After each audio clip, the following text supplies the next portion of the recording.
मन का लात लवी ओ कांगलड़ा कॾहिं ईंदा अङण ते मुंहिंजा जानीअड़ा। दोस्तों हींअर इन ख़ूबसूरत महफ़िल जो पंजो कलाम ॿुधंदासीं। इन जा शाइर आहिनि ग़ुलाम।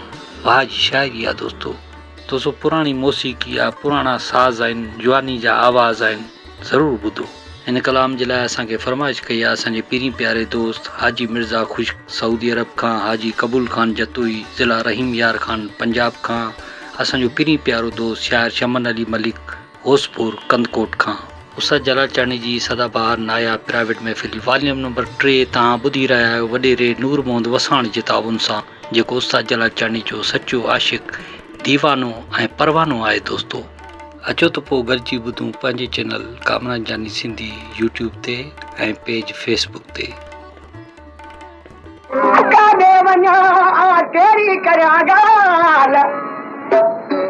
साधन सिक पिरीअ जी मुश्किल वामाल ओ हमले आवाल के पर पाटे पिरीअ ताईं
रखल चवे दान में रही रीदा ओ दिया पूरा थीदा तेरी मिलदा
पेशकश कामरान जानी सिंधी।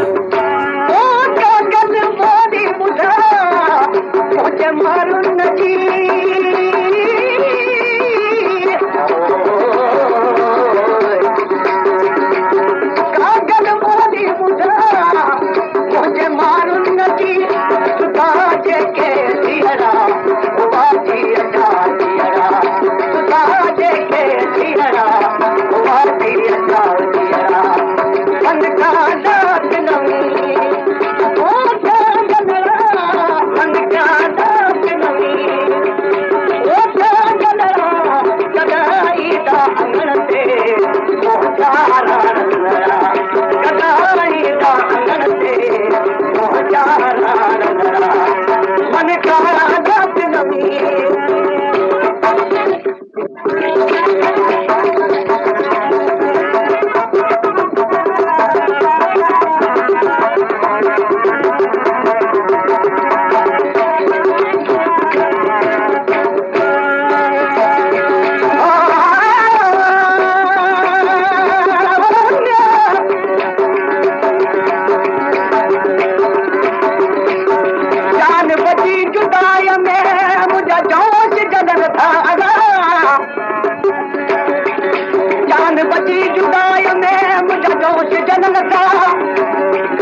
लता सीने में सूर छोटा जो भारत परिवार हैदर शाह नूर जलवे मेरी मुसाफिर मरी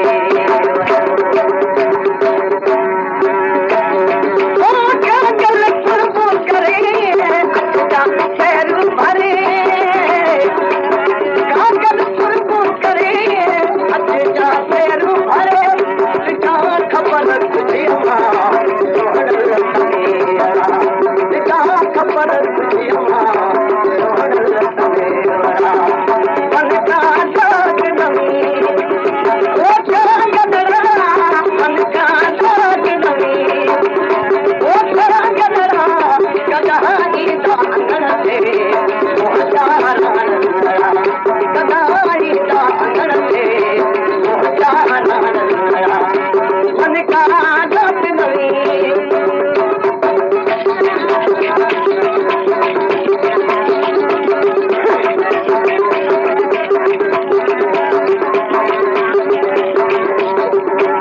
पेशकेश कामरान जानी सिंधी